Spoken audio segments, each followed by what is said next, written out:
nonprofit production company started during COVID, ironically, because why not? We don't get to do a lot, but we enjoy what we do. So I want to invite the cast up. We also have this QR code, which a lot of you saw, if you want to scan for the program. I'd like to thank Hilltop Church and Jeff for helping us out a lot as well. You can see we have a lovely cast, wonderful Foley, which we made in-house. So without further ado, I would like to invite you online and here to enjoy the radio production of A Christmas Carol. Thank you.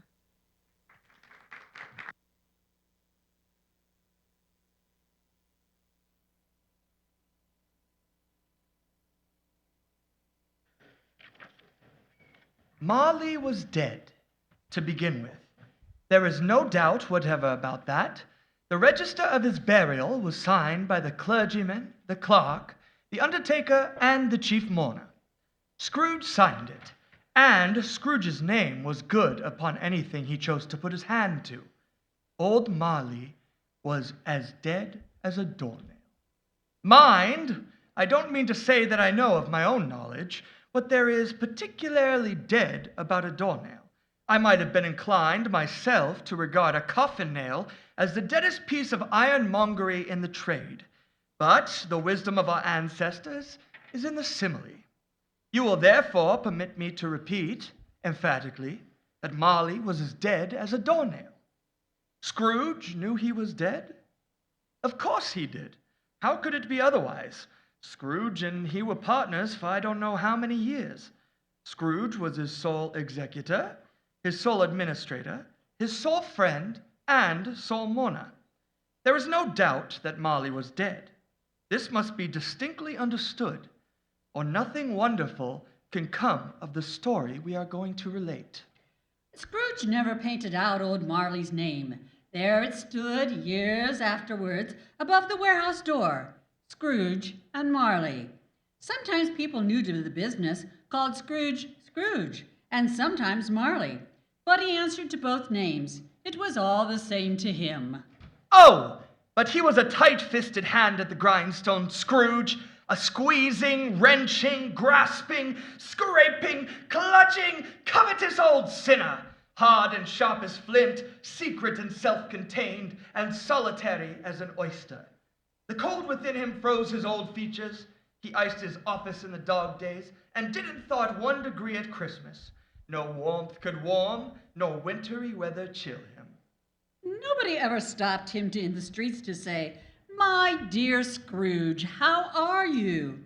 No beggars implored him to bestow a trifle. No children asked what it was o'clock. But what did Scrooge care? It was the very thing he liked, to edge his way along the crowded paths of life, warning all human sympathy to keep its distance. Of all the good days in the year, on Christmas Eve, old Scrooge sat busy in his counting house. It was cold, bleak, biting weather, foggy withal. The city clocks had just only gone 3, but it was quite dark already. The door of Scrooge's counting house was open that he might keep his eye upon his clerk, who in a dismal little cell beyond was copying letters. Scrooge had a very small fire, but the clerk's fire was so much very smaller than it looked like one coal. But he couldn't replenish it, for Scrooge kept the coal box in his own room, and so as surely as the clerk came in with the shovel. What do you think you're doing? It's very cold, Mr. Scrooge, and one piece of coal. Would be the cause of your termination. Yes, sir. Wherefore the clerk put on his white comforter and tried to warm himself at the candle, in which effort, not being a man of strong imagination, he failed. A Merry Christmas, Uncle! God save you! It was the voice of Scrooge's nephew, who came upon him so quickly that this was the first intimation he had of his approach. Humbug! Christmas, a humbug, Uncle. You don't mean that. I do. Merry Christmas. What reason do you have to be merry? You're poor enough. What reason you have to be dismal? You're rich enough. Bah, humbug! Don't be cross, Uncle. What else can I be when I live in such a world of fools as this? Merry Christmas. Out upon Merry Christmas. What's Christmas time to you but a time for paying bills without money? A time for finding yourself a year older and not an hour richer? If I could work my will, every idiot who goes about with Merry Christmas on his lips should be boiled in his own pudding and buried with a stake of holly through his heart. Uncle! Nephew, keep Christmas your own way and let me keep it in mine. Keep it, but you don't keep it. Let me leave it alone then. Much good it has ever done you. There are many things that have been good to me, by which I have not profited. Christmas among them. But I have always thought of Christmas as a good time, a kind, forgivable, charitable, pleasant time. The only time I know of in the long calendar of the year when men and women seem to open up their shut-up hearts freely to one another. And therefore, Uncle, though it has never put a scrap of gold or silver in my pocket, I believe that it has done me good and will do me good. And I say, God bless it. You're quite a powerful speaker, sir. It's a wonder you haven't gone into Parliament. Don't be angry, Uncle. Come, dine with us tomorrow. I'll see you in hell first. But why? Why did you get married? Because I fell in love. 'Cause you fell in love? More ridiculous drivel than Merry Christmas. Good afternoon. Nay, Uncle, but you never came to see me before I got married. Why give it as a reason for not coming now? Good afternoon. I want nothing from you. I ask nothing of you. Why cannot we be friends? Good afternoon. I am sorry with all my heart to find you so resolute. We have never had any quarrel, to which I have been party. But I have made my trial in homage to Christmas, and I will keep my Christmas humor to the last. So, Merry Christmas, Uncle, Good afternoon. and a Happy New Year! His nephew left the room without an angry word. He stopped at the outer door to bestow the greetings of the season on the clerk, who returned them cordially. In letting Scrooge's nephews out, he had let two other people in. They were portly gentlemen, pleasant to behold, and now stood in Scrooge's office. They had books and papers in their hand, and bowed to him. Scrooge and Marley's, I believe. Do I have the pleasure of addressing Mr. Scrooge or Mr. Marley? Mr. Marley has been dead 7 years. He died 7 years ago, this very night. We have no doubt that his liberality is well represented by his surviving partner. At this festive season of the year, Mr. Scrooge, we should make some slight provision for the poor and destitute who suffer greatly at the present time. Many thousands are in want of common necessities. Many hundreds of thousands of common comforts, sir. Are there no prisons? Plenty of prisons. And the union workhouses, they're still in operation? They are. Still, I wish I could say they were not. I'm glad to hear it. Under the impression that they scarcely furnish Christian cheer of mind or body to the multitude. A few of us are endeavoring to raise a fund to buy the poor some meat and drink and means of warmth. We choose this time because it is a time, of all others, when want is keenly felt and abundance rejoices. What shall I put you down for? Nothing. Oh, you wish to remain anonymous? I wish to be left alone. Since you asked me what I wish, gentlemen, that is my answer. I don't make merry myself at Christmas, and I cannot afford to make idle people merry. I help to support the establishments I mentioned. They cost enough, and those who are badly off must go there. Well, many can't go there. And many would rather die. If they had rather die, then they had better do it and decrease the surplus population. But you could help. That's not my business. Good afternoon, gentlemen. Seeing clearly that it would be useless to pursue their point, the gentlemen withdrew. Clark opened the door for the gentlemen, and upon their exit to the door came about a few carolers, with Christmas cheer about them. But at the first sound of God rest ye merry gentlemen, Let nothing you dismay. Scrooge seized the ruler with such an energy of action, the singers fled in terror. At length, the hour of shutting up the counting house arrived. With an ill will, Scrooge dismounted his stool and tacitly admitted the fact to his expectant clerk.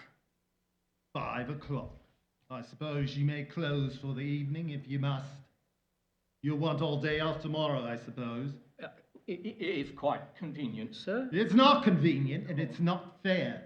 You don't think me ill-used when I pay a day's wages for no work. It's only 1 day a year, Mr. Scrooge. A poor excuse for picking a man's pocket every 25th of December. But I suppose you must have the whole day.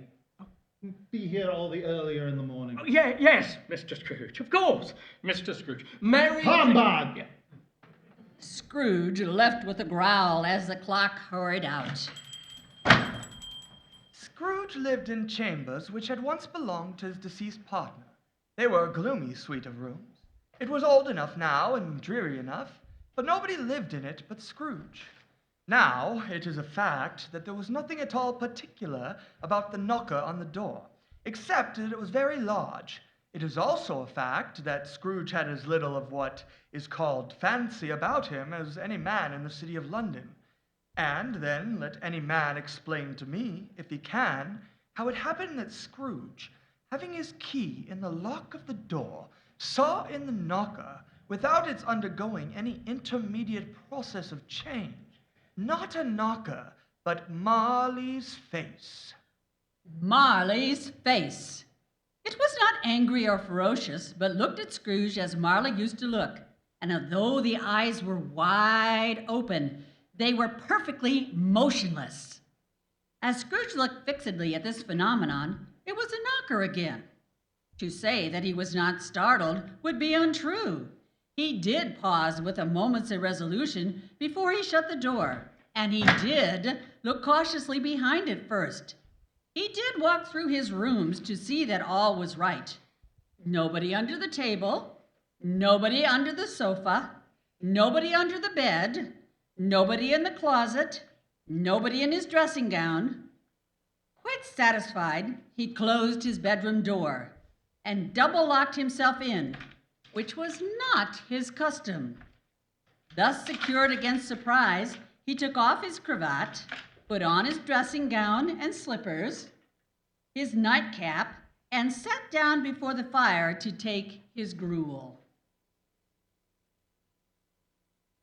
His glance happened to rest upon a bell, a disused bell, that hung in the room and communicated, for some purpose now forgotten, with a chamber in the highest story of the building. It was with great astonishment and an inexplicable dread that as he looked, he saw this bell begin to swing. Humbug! It swung so softly in its outset that it scarcely made a sound. But soon it rang out loudly, and so did every bell in the house. This might have lasted half a minute or a minute, but it seemed an hour. The bells ceased as they begun, together. They were succeeded by a clanking noise, deep down below, as if some person were dragging a heavy chain. The cellar door flew open with a booming sound, and then he heard the noise much louder on the floors below, then coming up the stairs, then coming straight towards the door. It's humbug still. I won't believe it. Oh, his color changed, though, when, without a pause, it came on through the heavy door and passed into the room before his very eyes. The same face, the very same. Marley's ghost.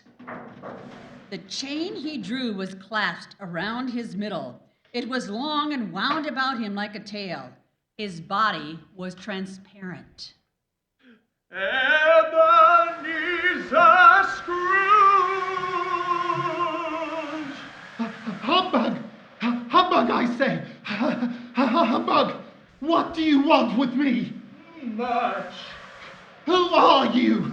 Ask me who I was. Who were you then? In life, I was your partner, Jacob Marley.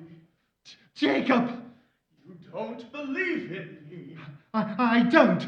Why do you doubt your senses? Because a little thing affects them.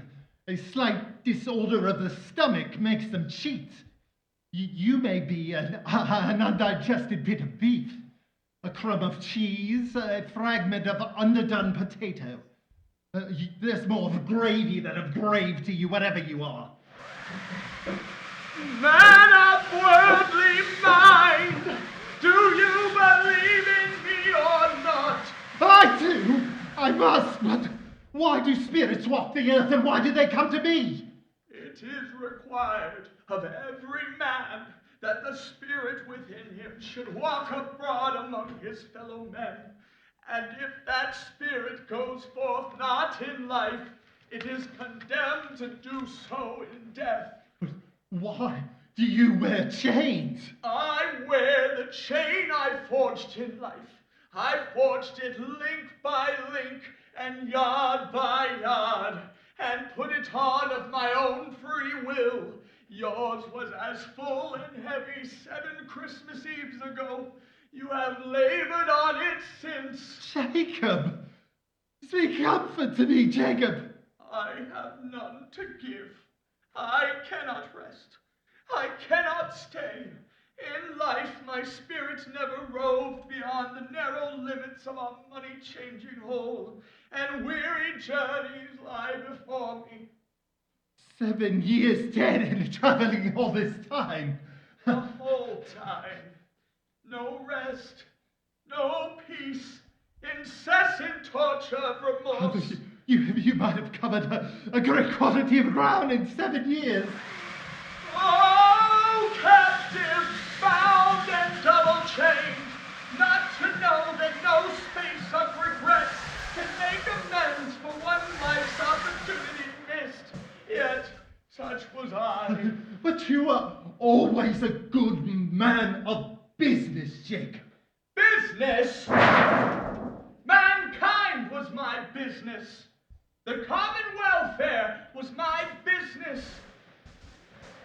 Charity, mercy, and benevolence were all my business.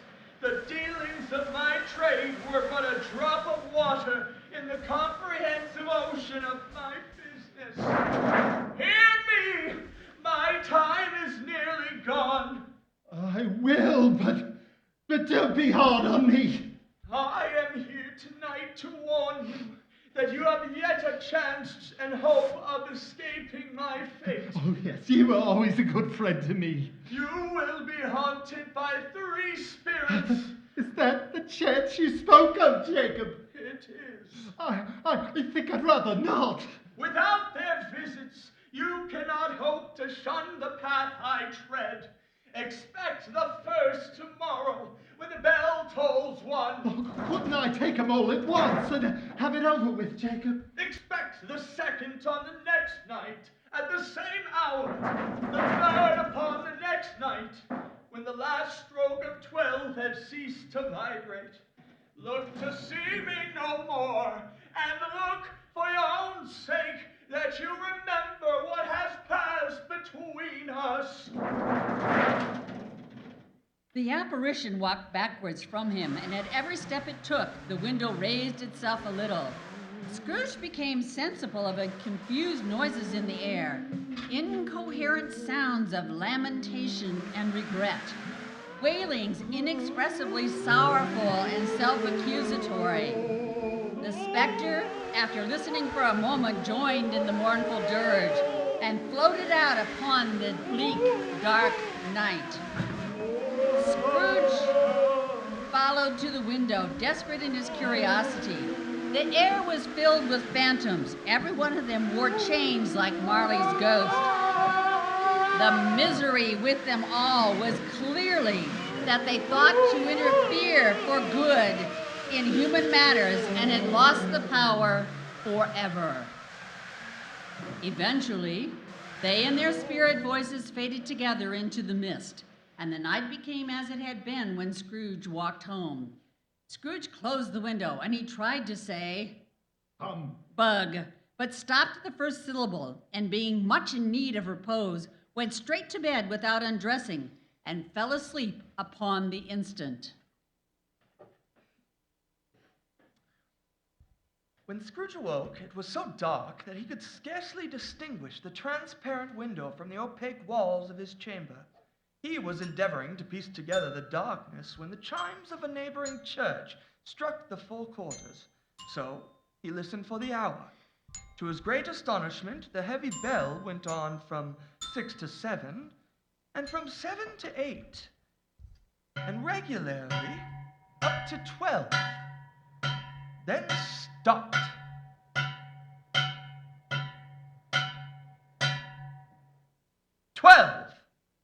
It was past 2 when he went to bed. The clock was wrong.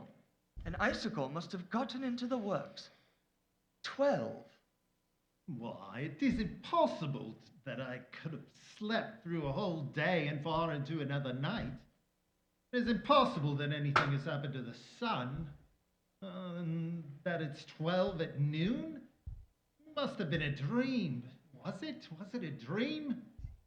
Not. Scrooge lay in this state until the chimes had gone 3 quarters more, when he remembered, on a sudden, that the ghost had warned him of a visitation when the bell tolled 1. He resolved to lie awake until the hour was past. At length, it broke upon his listening ear.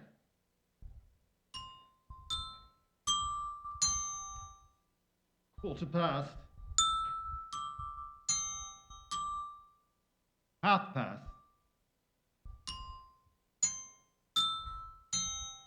Quarter to it.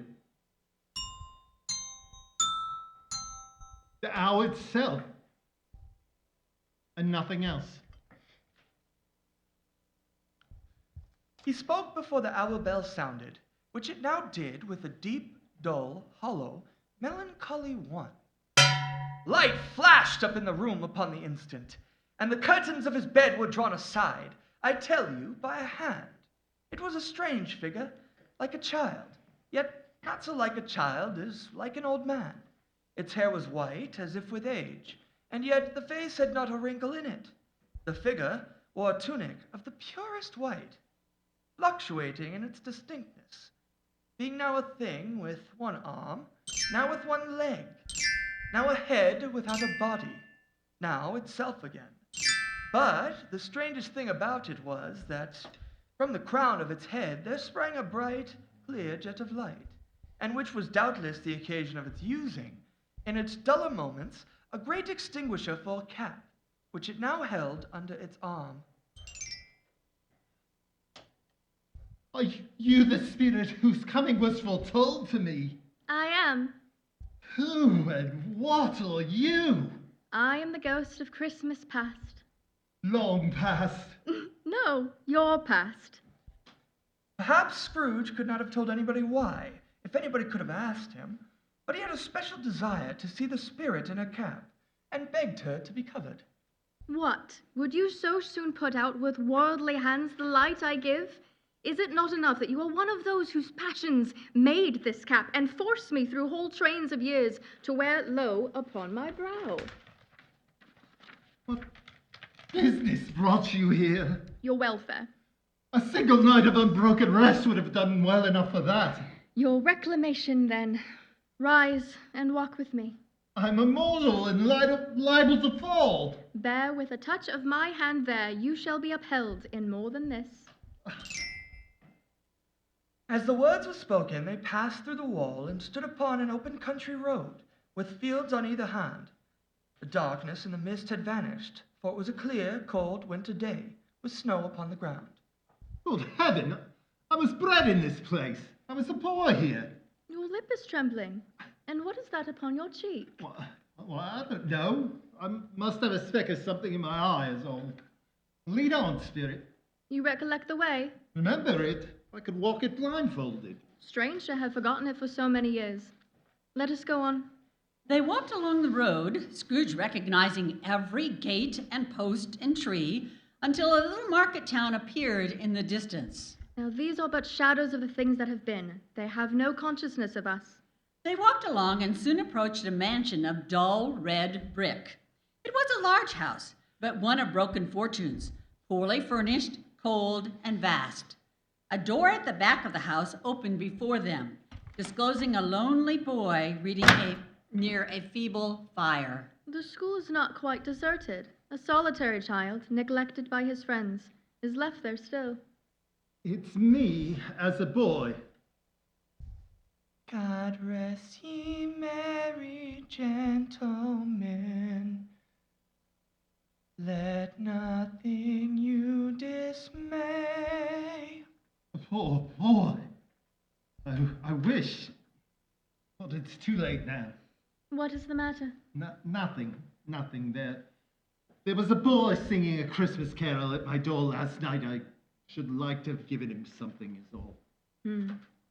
Let us see another Christmas. Scrooge's former self grew larger at the words, and the room became a little darker and more dirty. The door opened, and a little girl, much younger than the boy, came darting in. She threw her arms about his neck and kissed him often. Dear brother, I have come to bring you home, dear brother. To bring you home. Home, little fan? Yes, home for good and all, home forever and ever. Father's so much kinder than he used to be. That home is like heaven. He spoke so gently to me one dear night that I was not afraid to ask him once more if he might come home, and he said, yes, you should, and sent me in a coach to bring him here. And you're to be a man and are never to come back here. But first, we're to be together all Christmas long and have the merriest time in all the world. You're quite a woman, little fan.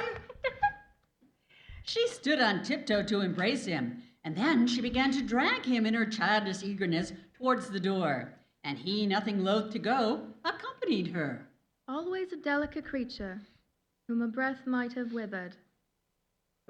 But she had a large heart. So she had. You're right. I will not gainsay it, Spirit. God forbid. She died a woman and had, as I think, children. One child. True. Your nephew. Yes. Come, we have yet more to see. Although they had but that moment left the school behind them, they were now in the busy thoroughfares of a city. The ghost stopped at a certain warehouse door. Do you know this place? Know it? I was apprenticed here. They went inside at sight of an old gentleman in a Welsh wig, sitting behind such a high desk that if he had been 2 inches taller, he must have knocked his head against the ceiling. Scrooge cried in great excitement. Why, it's old Fezziwig! Bless his heart, it's Fezziwig alive again! Yo-ho there, Ebenezer! Dick! Dick Wilkins, bless me, yes! There he is, we were inseparable. How are the day's task proceeding? All completed, sir. All? Including the inventory of the day's last shipment? Yes, sir. We doubled our efforts on it. Well, then it's time for your next task. But, sir, the time. And what time is it now? 5 o'clock on Christmas Eve, sir. Christmas Eve! I believe you are correct, Mr. Scrooge. No more work tonight, then, lads. Here's your task. Let's have lots of room here. Clear away, my lads, before a man can say Jack Robinson. Clear away? There was nothing they wouldn't or couldn't have cleared away with old Fezziwig looking on. It was done in a minute, and the warehouse was as snug and bright as a ballroom as you would desire to see upon a winter's night. In came a fiddler and went up to the lofty desk. In came Mrs. Fezziwig, now accompanied by family and friends. In came all the young men and women employed in the business. In they all came, one after another, anyhow and everyhow. Finally, Mr. Fezziwig took the stage. Welcome to all, and a very Merry Christmas. Are the dancers ready? Well then, let the music begin. Away they all went, 20 couples at once, round and round in various stages of affectionate grouping. But if there had been twice as many, 4 times, old Fezziwig would have been a match for them, and so would Mrs. Fezziwig. As to her, she was worthy to be his partner in every sense of the term. Advance and retire, both hands to your partner, bow and curtsy, corkscrew, thread the needle, and back again to your place. You couldn't have predicted at any given time what would become of them all next. There were forfeits and more dances, and there was cake and plenty of food and drink. Old Scrooge acted like a man out of his wits. His heart and soul were in the scene and with his former self. He remembered everything, enjoyed everything, and underwent the strangest agitation. When the clock struck 11, this domestic ball broke up. Mr. and Mrs. Fezziwig took their stations, one on each side of the door, and, shaking hands with every person as they went out, wished them a Merry Christmas. Well done indeed. Merry Christmas, everyone. A small matter to make these silly folks so full of gratitude. Small? Why, is it not? He has spent but a few pounds of your mortal money, 3 or 4 perhaps. Is that so much so that he deserves such praise? Isn't that? It isn't that, Spirit. He has the power to render us happy or unhappy, to make our service light or burdensome, a pleasure or a toil. Say that his power lies in words and looks, in things so slight and insignificant that it's impossible to add them up. What then? The happiness he gives is quite as great as if it cost a fortune. What is the matter? Nothing particular. Something, I think. No. I should like to be able to say a word or two to my clerk just now, that's all. My time grows short. Quick. Again, Scrooge saw himself. He was now a man in the prime of life. There was an eager, greedy, restless motion in the eye, which showed the passion that had taken root. He was not alone, but sat by the side of a fair young girl in a mourning dress, in whose eyes there were tears.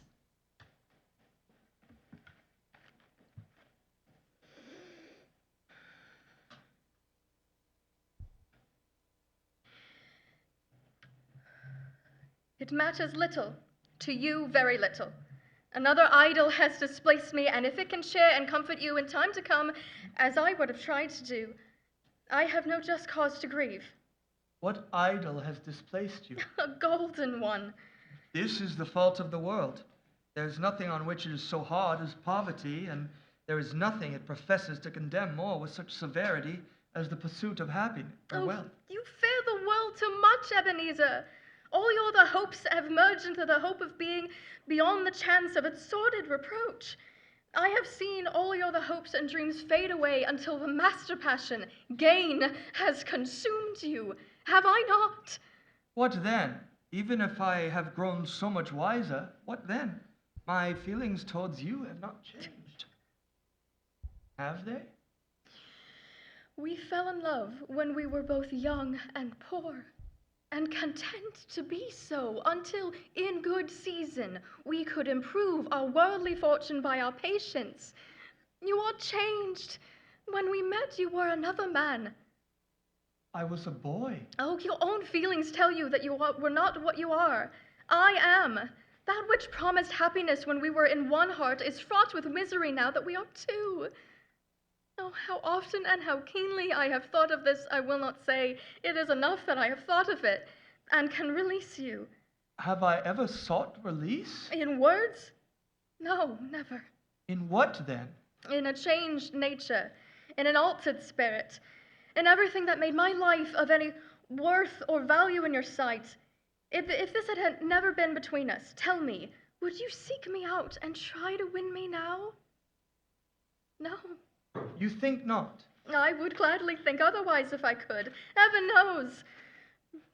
But if you were free today, tomorrow, yesterday, can I even believe that you would choose a poor girl? You, who in your very confidence with her weigh everything by gain. Or choosing her, do I not know that your repentance when regret would surely follow? I do. And I release you with a full heart for the love of him that you once were. You may the memory of our time together half makes me hope you will have pain in this. A very, very brief time. And you will dismiss me altogether as an unprofitable dream from which you awoke. May you be happy in the life you have chosen. Spirit, show me no more. Take me home. Why do you delight to torture me?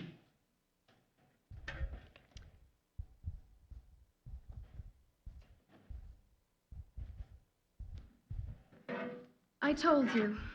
These are the shadows of things that have been, that they are what they are. Do not blame me. Leave me. Take me back. Haunt me no longer.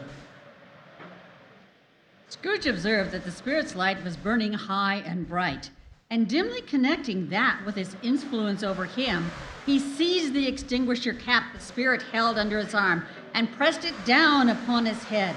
The spirit was with no visible resistance on his own part, dropped beneath it, so that the extinguisher covered its whole form. But though Scrooge pressed it down with all his force, he could not hide the light, which streamed from under it in an unbroken flood upon the ground. He was conscious of being overcome by an irresistible drowsiness, and further of being in his own bedroom, he gave the cap a parting squeeze and had barely time to reel to bed before he sank into a heavy sleep.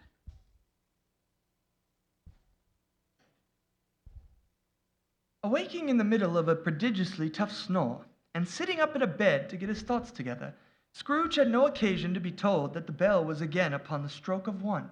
Now, being prepared for almost anything, he was not by any means prepared for nothing, and consequently, when the bell struck 1 and no shape appeared, he was taken with a violent fit of trembling. 5 minutes, 10 minutes, a quarter of an hour went by, yet nothing came save for the very core and center of a blaze of ruddy light, which streamed upon his bed. At last, he began to think that the source and secret of this ghostly light might be in the adjoining room. This idea, taking full possession of his mind, he got up softly and shuffled in his slippers to peep round the door. Scrooge! Come in! There, in an easy state upon this couch, sat a jolly giant, glorious to see. It was clothed in one simple deep green robe, bordered with white fur, and on its head it wore no other covering than a holly wreath set here and there with shining icicles. Its dark brown curls were long and free as its genial face, its sparkling eye, its open hand, its cheery voice, its unconstrained demeanor, and its joyful air. Ebenezer Scrooge. Come here and know me better, man. Who are you? I am the ghost of Christmas present. Look upon me. You've never seen the like of me before. Never. Have never walked forth with the younger members of my family, meaning, for I am very young. My elder brothers, born in these later years. I don't think I have. Have you many brothers, Spirit? More than 1,800. A tremendous family to provide for, Spirit. Lead me where you will. I've learnt a great lesson last night that is working on me now. Tonight, if you have anything to teach me, let me profit by it. Touch my robe. Scrooge did as he was told and held it fast.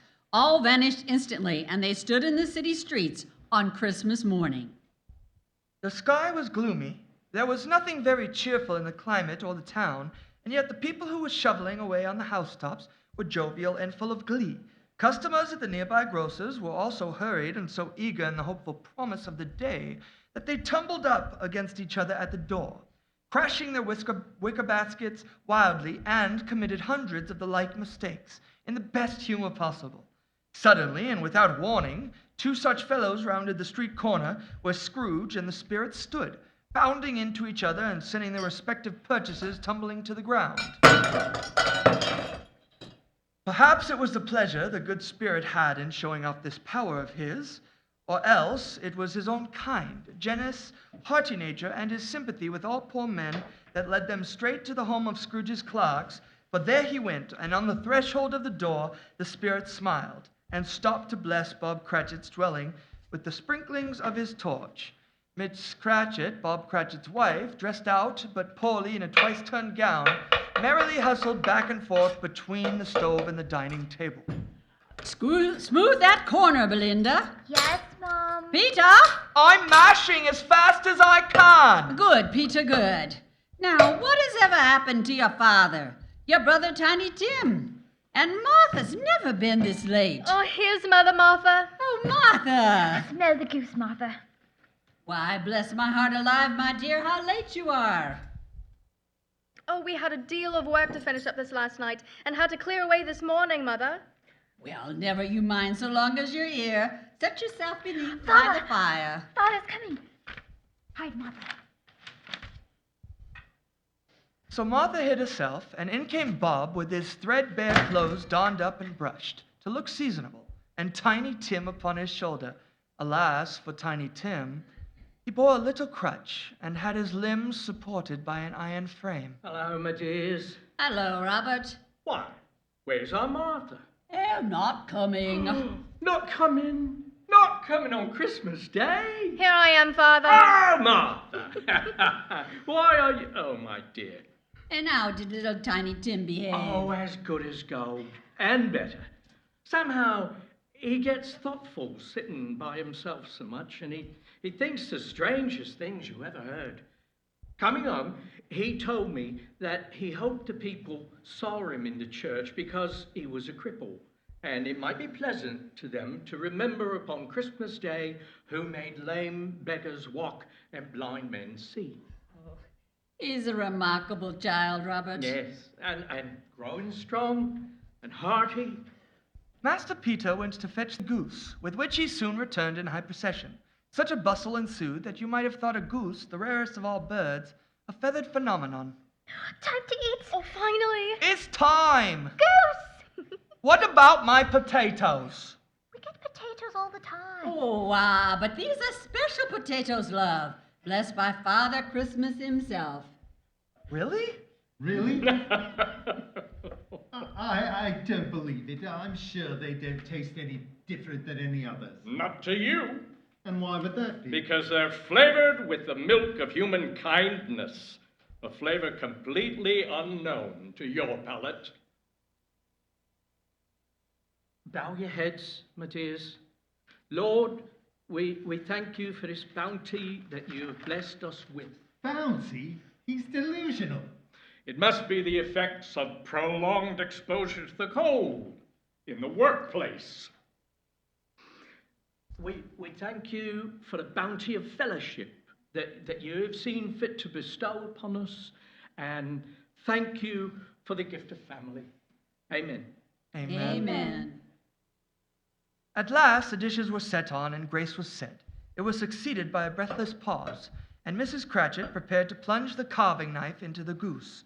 When she did, one murmur of delight arose all around the table. I don't believe there was ever such a goose cooked.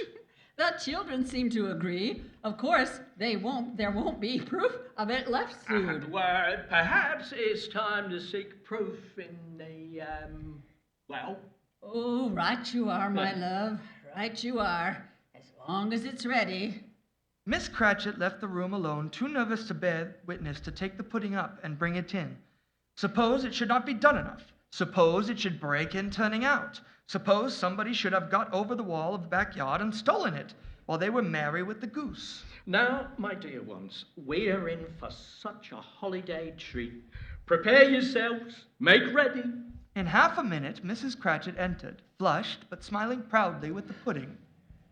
Pudding! Oh, a wonderful pudding. Yes, Mother. This, my dear, is the greatest achievement by you since our marriage. Certainly. This pudding is a blessing. Indeed it is. A Merry Christmas to us all, my dears. God bless us.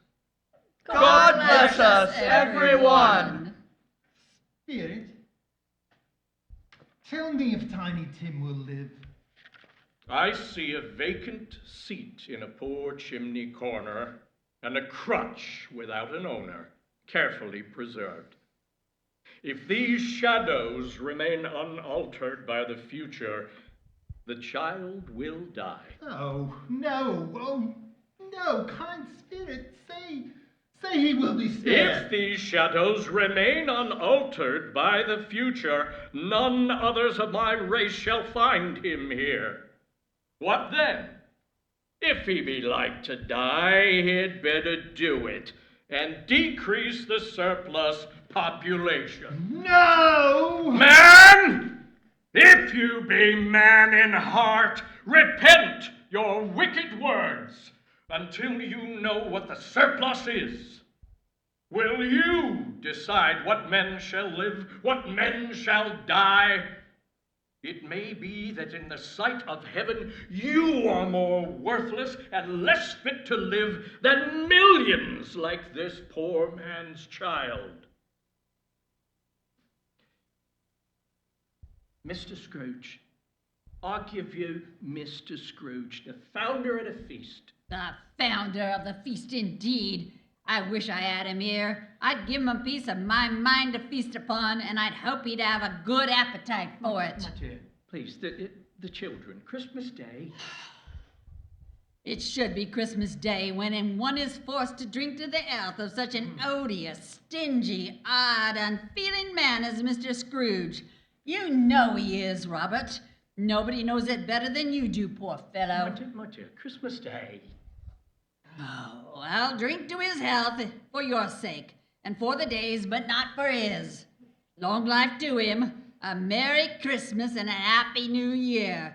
He'll be very merry and very happy, I have no doubt. The children drank toast after her. It was the first of their proceedings which had no heartiness in it. After it passed away, they were 10 times merrier than before. No one's ever toasted me before. And I can't remember anyone being saluted with such enthusiasm. Of an announcement, my dears. What is it, Robert? I believe I have found a position for our Peter. Master Peter. It will bring in 4, 5, and 6pence weekly. Oh, Master Peter, indeed. I believe I shall begin to invest. Well, I'll tell you what I shall do immediately. Sleep in tomorrow. Oh, that is certainly a holiday blessing we can all enjoy. Come, now, it's nearly time to carol. They're not a very handsome family. But they are contented with the time they have together. Be careful where you store up your treasures. They were not a handsome family. They were not well dressed. Their clothes were scanty, but they were happy, grateful, pleased with one another, and contented with the time. And as the Spirit ushered Scrooge out the door, Scrooge kept his eye upon them, and especially on Tiny Tim until the last. It was a great surprise to Scrooge to hear a hearty laugh. It was a much greater surprise to recognize it as his own nephew's, and to find himself in a bright, gleaming room with the Spirit standing smiling by his side, and looking at the same nephew with approving affability. There was nothing in the world so irresistibly contagious as laughter and good humor. When Scrooge's nephew laughed this way, holding his sides and rolling his head and twisting his face into the most extravagant contortions, Scrooge's niece by marriage laughed as heartily as he, and their assembled friends roared out lustily.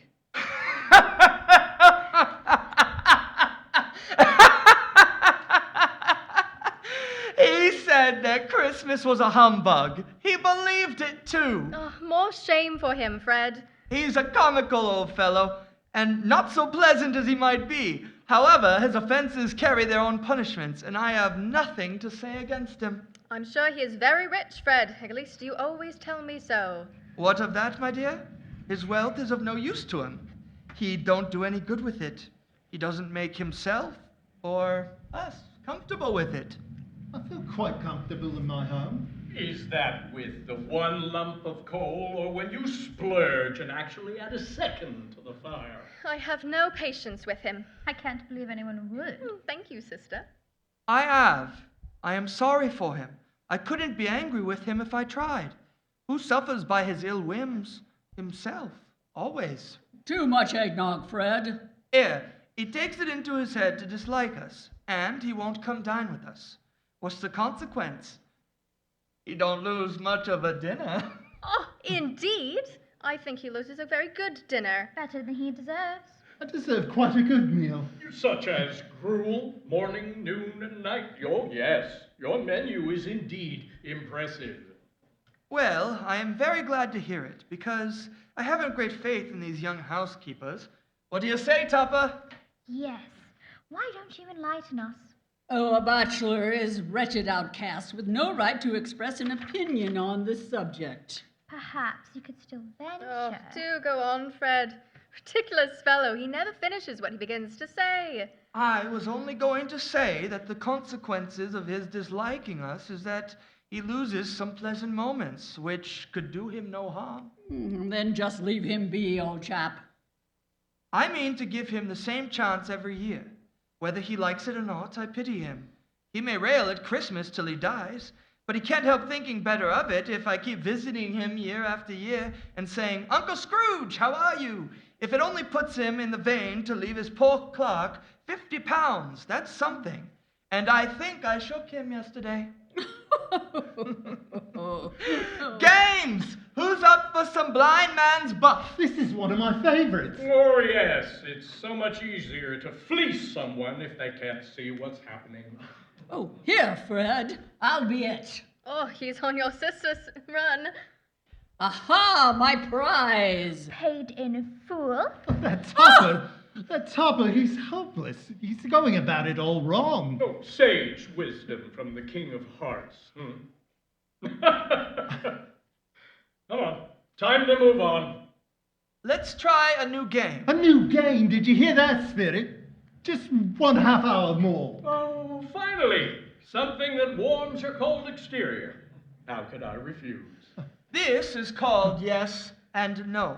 No more blind man's buff? No. The mob has spoken. Oh, I suppose. That's the spirit. And now I will think of something, and you will all have to guess what it is.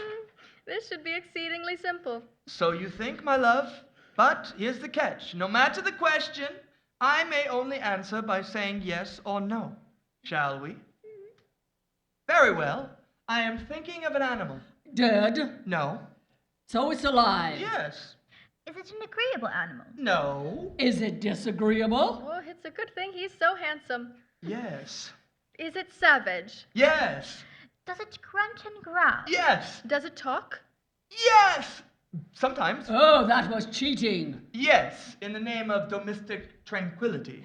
It could be a monkey. Or a monkey's uncle. Does it live in London? Yes. Does it live in a menagerie? No. Not a monkey. It could be a wild monkey. In London? Is it killed in market? No. Is it a horse? No. Is it a donkey? No, not exactly. Oh, foul. Is it a tiger? No. Is it a tiger rug? It is alive, Topper. But is it a rug? No. Is it a dog? No. Is it a bear? A cat? No. A bear! A bear? No. Ah! I have found it out. I know what it is, Fred. I know what it is. What is it? It's your Uncle Scrooge! Yes! That's not fair, Fred. And why is that? You should have answered yes when I asked if it was a bear. Yes, truly. He has given us plenty of merriment. It would be ungrateful not to drink to his health. Raise your glasses, my friends, to Uncle Scrooge. A Merry Christmas and a Happy New Year to the old man, whatever he is. He wouldn't take it from me, but may he have it nevertheless. Uncle Scrooge! Uncle Scrooge! Uncle Scrooge had imperceptibly become so cheerful and light of heart that he would have pledged the unconscious company in return and thanked them in an unaudible speech if the ghost had given him time. But the whole scene passed off in the breath of the last word spoken by his nephew, and he and the spirit were again upon their travels. It was strange that while Scrooge remained unaltered in his outward form, the ghost grew older, clearly older. Scrooge had observed this change but never spoke of it until they were looking at the spirit as they stood together in an open place. He noticed that his hair was gray. Spirit, I see a sudden touch of grey. Are spirits' lives so short? My life upon this globe is very brief. It ends tonight. Tonight? Upon the stroke of midnight. Hark, the time is drawing near. Forgive me, Spirit, but I see something strange protruding from your robe. Indeed. Look here. From the folds of its robe it brought two children, wretched, abject, frightful, hideous, miserable. They knelt down at its feet and clung upon the outside of its garment. They were a boy and a girl, yellow, meager, ragged, scowling, wolfish, but prostrate too, in their humility. Where graceful youth should have filled their features out and touched them with its freshest tints, a stale and shriveled hand, like that of old age, had pinched and twisted them and pulled them into shreds. Spirit, are they yours? They are man's, and they cling to me, appealing from their fathers. This boy is ignorance. This girl is want. Beware them both and all their degree, but most of all beware this boy. For on his brow I see that written which is doom, unless the writing be erased. Have they no refuge or resource? Are there no prisons? No! Are there no workhouses? No! Are there no prisons? Are there no workhouses? No! Are there no prisons? Are there no workhouses? No! No! No!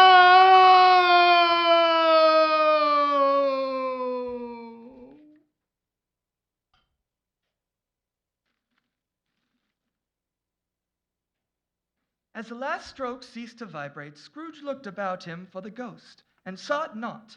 He remembered the prediction of old Jacob Marley, and, lifting up his eyes, beheld a solemn phantom, draped and hooded in a deep black garment, coming like a mist along the ground towards him.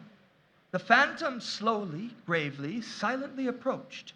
Scrooge bent down upon his knee, for in the very air through which the spirit moved, it seemed to scatter gloom and mystery. Nothing of it was visible, save one outstretched hand, but for this it would have been difficult to separate it from the darkness by which it was surrounded. Its mysterious presence filled Scrooge with a solemn dread. Oh, I am in the presence of the ghost of Christmas yet to come.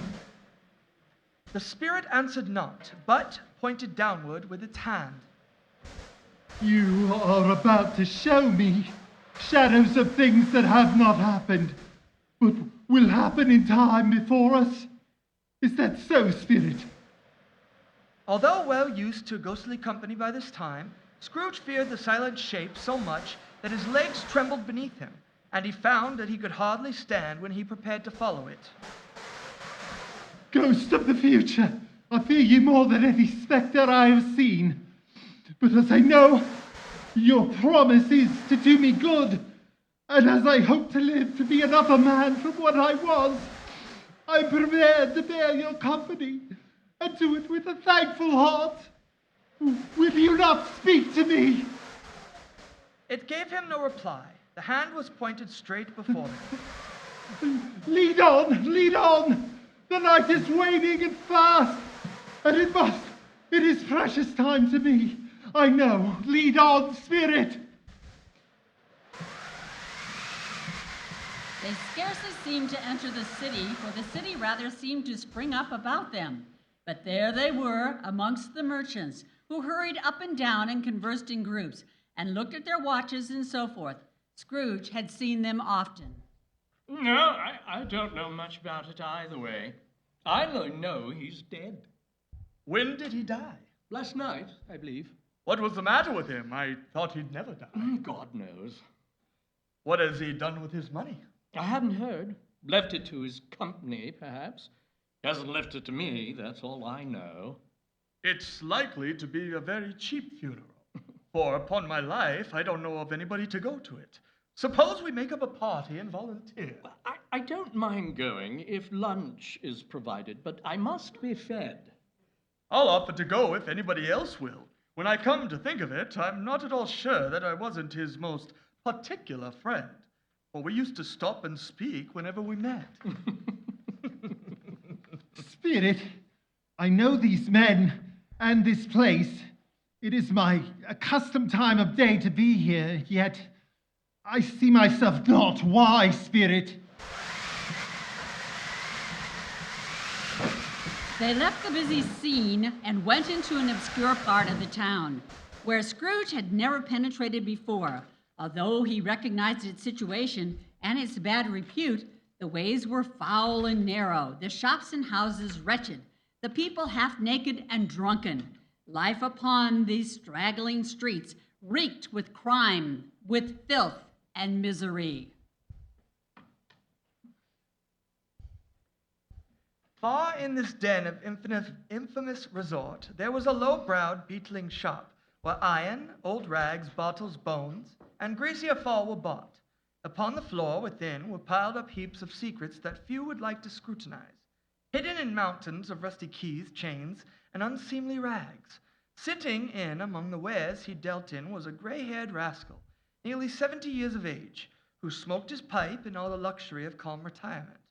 Scrooge and the Phantom came into the presence of this man just as a woman with a heavy bundle slunk into the shop. But she had scarcely entered when another woman, similarly laden, came in too. Oh, let the charwoman alone to be the first, the laundress to be the second. Look here, old Joe. Here's a chance if we haven't all met here without meeting it. You couldn't have come to a better shop, me dears. Come in, come in. You ain't strangers. Every person has a right to take care of themselves. He always did. Well, that's true indeed, no men more so. Why, then don't just stand there staring as if you was afraid. Who's the wiser? We're not going to pick holes in each other's coats, I suppose. No, indeed, we should hope not. Very well, then, that's enough. Who's the worse for the loss of a few things like these? Not a dead man, I suppose. No, indeed. If he wanted to keep them after he was dead, why wasn't he better in life? If he had been, he'd have had someone to look out after him after his death, instead of lying there gasping out his last breath alone. It's the truest word that was ever spoke. It's a judgment on him. Oh, I wish he was a little heavier one. Helping me bundle, Joe. Let me be the first to know the value of it. I'm not afraid to be the first. We knew we was helping ourselves. It's no sin. Helping me bundle, Joe. Patience, love, patience. Oh, bah.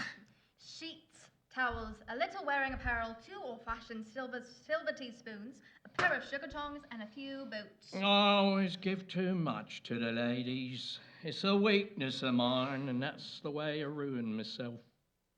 That's your account. If you ask me for another penny, I'd repent to being so liberal and knock off half a crown. Undo me bundle now, Joe.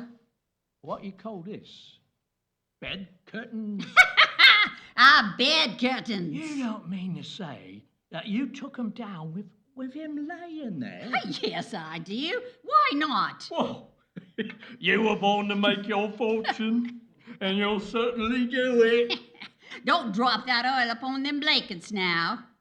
His blankets? Oh, whose else do you think? He's not likely to take cold without 'em, I dare say. I hope he didn't die of anything contagious. Oh, don't you be afraid of that. I ain't so fond of his wares to have stuck around if he was.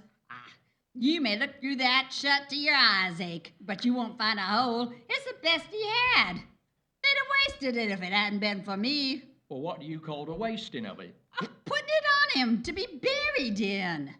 Somebody was fool enough to do it, but I took it off again. Dressed him in calico, I did. He frightened everyone away from one when he was alive, to profit us when he was dead.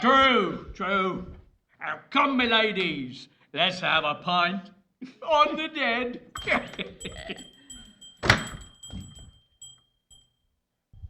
Spirit, I see.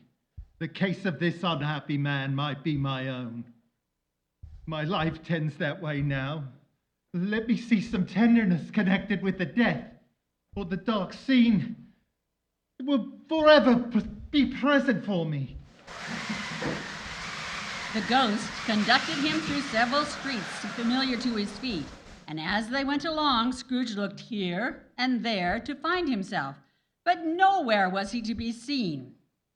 They entered poor Bob Cratchit's house, the dwelling he had visited before, and found the mother and the children seated by the fire.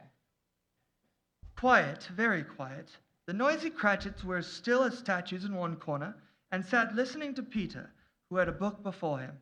The mother and her daughters were engaged in sewing. but surely they were very quiet. The mother laid her work upon the table and put a hand to her face.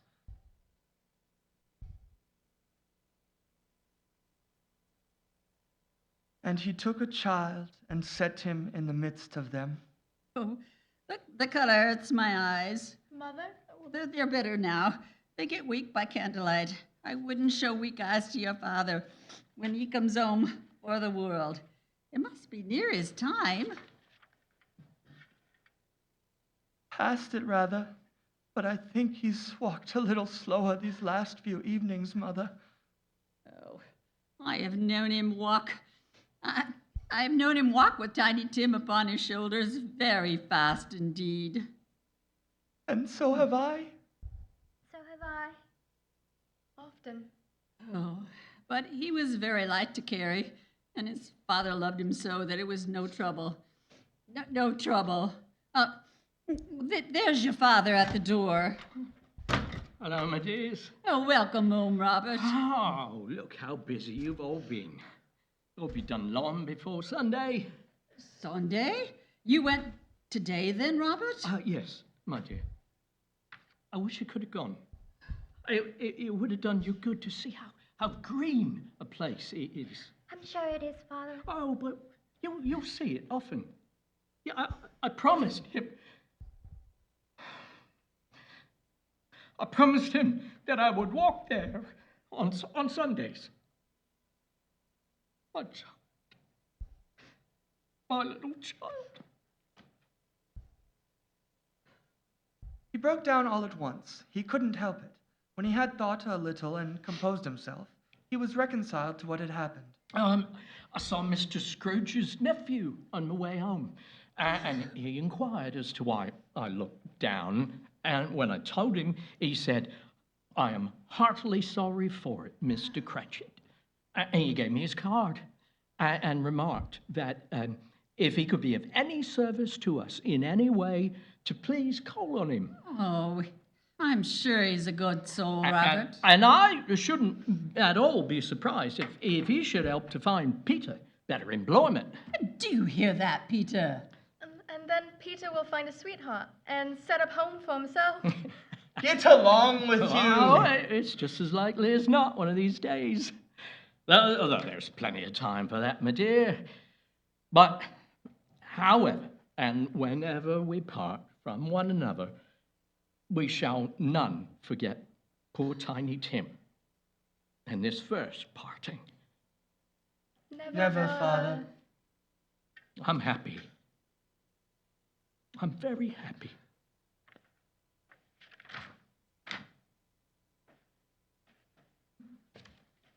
Spirit, something informs me that our parting moment is at hand. I know it, but I know not how. Let me behold what I may be in days to come. The phantom pointed as before. When they reached an iron gate, Scrooge paused to look round before entering. A churchyard, walled in by houses, overrun by grass and weeds. The spirit stood among the graves and pointed down to one. Before I draw nearer to that stone to which you point, answer me one question. Are these the shadows of the things that will be, or are they shadows of things that may be only? Men's courses will foreshadow certain ends to which, if persevered in, they must lead, but if courses be departed from, the ends will change. Say it is thus with what you show me. The spirit was immovable as ever. Scrooge crept towards the stone, trembling as he went, and following the finger, read upon the stone of the neglected grave his own name, Ebenezer Scrooge.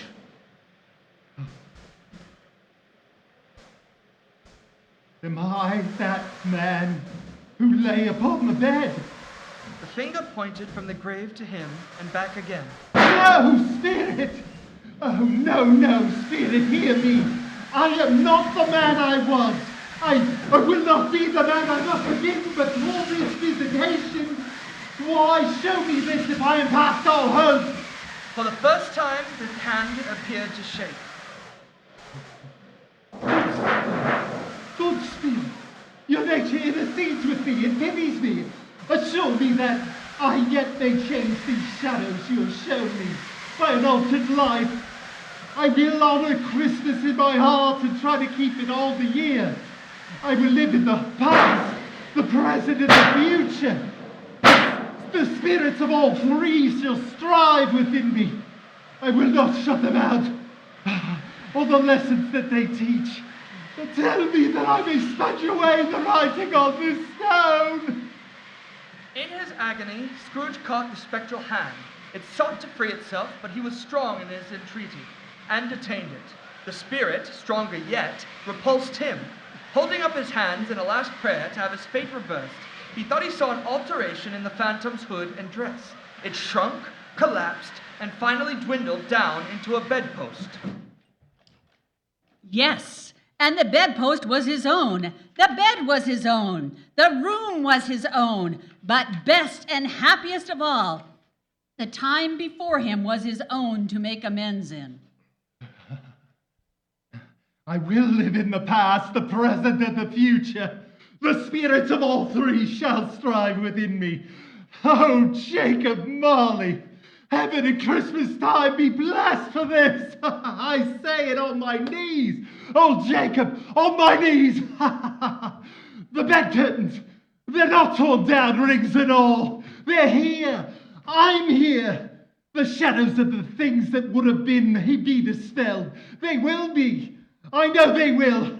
I don't know what to do. I'm as light as a feather. I'm as happy as an angel. I'm as merry as a schoolboy. I'm as giddy as a drunken man. A happy new year to all the world. Really, for a man who has been out of practice for so many years, it was a splendid laugh, a most illustrious laugh, the father of a long line of brilliant laughs. I don't know what day of the month it is. I don't know how long I've been among the spirits. I don't know anything. I'm quite a baby. Running to the window, he opened it and put out his head. Golden sunlight, heavenly sky, sweet fresh air, merry bells, glorious. He called down to a boy in Sunday clothes. What's today? Eh? What's today, my fine fellow? Today? Why, Christmas Day. It's Christmas Day! I haven't missed it! The spirits have done it all in one night. Of course, they can do anything they like. Hello, my fine fellow. Hello. Do you know the poster's shop, the one in the next street? I sure hope I did. An intelligent boy, a remarkable boy. Do you know whether they've sold the prize turkey hanging up in there? What, the one as big as me? Oh, what a delightful boy. Yes, my lad. It's hanging there now. Go and buy it. Walk, No. I am in earnest. Go and buy it and tell him to bring it here, that I may give them the directions where to take it. Come back with the man and I'll give you a shilling. Or come back with the man in 5 minutes, I'll give you half a crown. I'll send it to Bob Cratchit's house. He shan't know who said it. It's twice the size of Tiny Tim. The hand in which he wrote the address was not a steady one, but write it he did, somehow, and went down the stairs to open the street door, ready for the coming of the poulterer's man. As he stood there waiting his arrival, the knocker caught his eye. I shall love it as long as I live. The wonderful knocker. Oh, here's the turkey. Hello. Merry Christmas. Why? It's impossible to carry that thing to Camden Town. You must have a cab. The chuckle with which he said this, and the chuckle with which he paid for the turkey, and the chuckle with which he recompensed the boy, were only to be exceeded by the chuckle with which he sat down breathless in his chair again, and chuckled till he cried.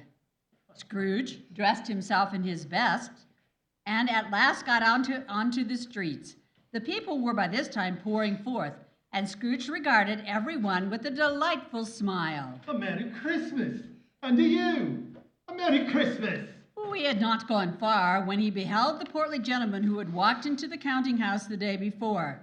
It sent a pang upon his heart to think how these gentlemen would look upon him when they met. But he knew what path lay straight before him, and he took it. My dear sirs, a Merry Christmas to you both. Mr. Scrooge? Yes, that is my name, and I fear it may not be pleasant to you. Well, now that you mention it... What he means I is... know exactly what he means, unfortunately. Please, allow me to ask your pardon. I would like to contribute to your fund, say... Scrooge whispered an amount in their ears. Bless me! Mr. Scrooge? Are you serious? Not a farthing less. A great many back payments are included in it, I assure you. I don't know what to say to such... Don't say anything, please.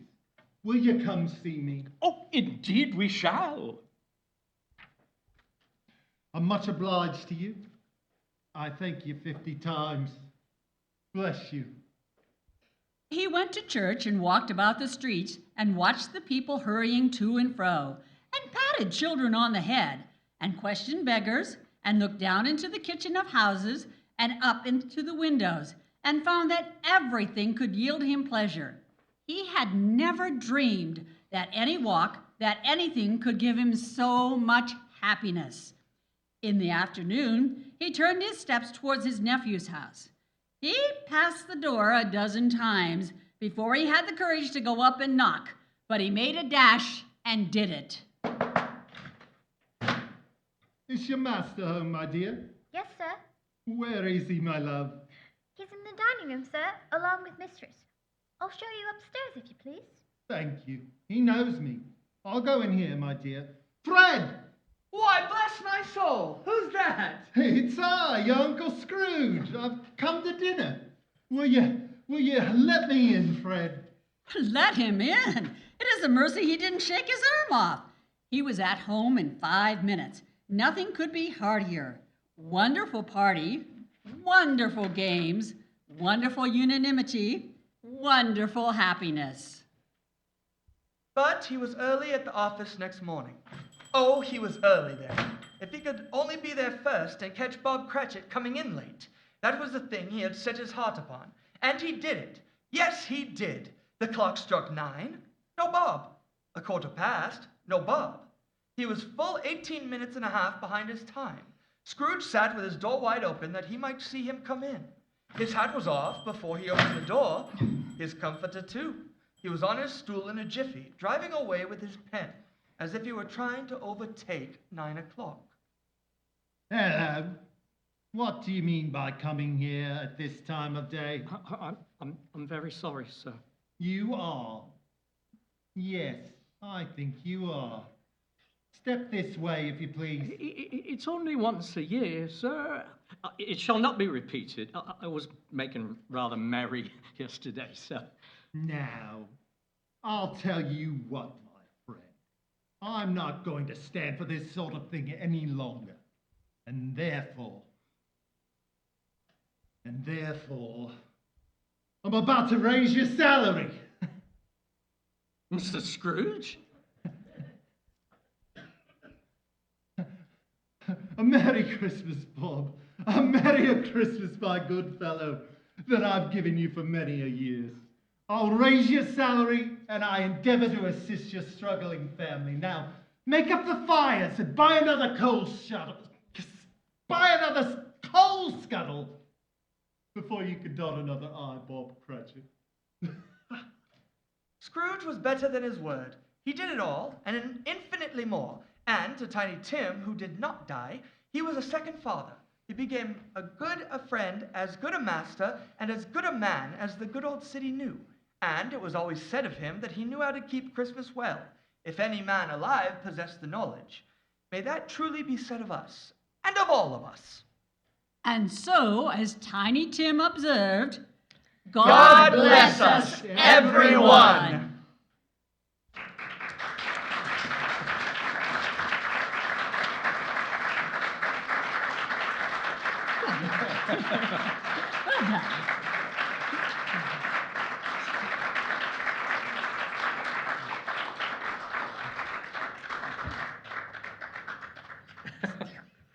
Thank you. Thank you, everybody. Thank you.